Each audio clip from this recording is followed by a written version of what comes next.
السلام علیکم ورحمۃ اللہ وبرکاتہ. ہماری حروف قلقلہ کی تفصیل چل رہی ہے. آپ لوگ قلقلے پہ دیکھیں، توجہ کریں کہ قلقلے میں آواز جو ہے پلٹ کے واپس آتی ہے، جیسے ہم نے پچھلی دفعہ پڑھا تھا جبل جبل، نطفتن نطفہ نطو، ٹھیک ہے، نطو جب اج قد، اس طرح آواز پلٹ کے واپس آئے گی.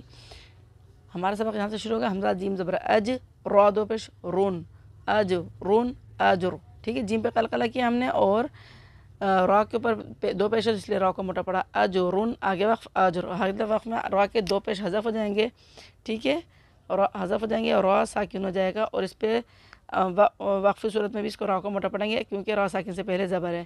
اجرن موٹا پڑا، اجر، وقفی صورت میں بھی موٹا پڑیں گے اجر، ٹھیک ہے. قاف زا زبر قد، قلقلہ کریں گے. ح دو زبر حن، قد حن قد ح. حالت وقف میں دو زبر میں سے ایک زبر باقی رہ جائے گا اور یہ الف مدہ بھی بدل جائے گا، تو اس کو پڑھیں گے قد ح، اس طرح.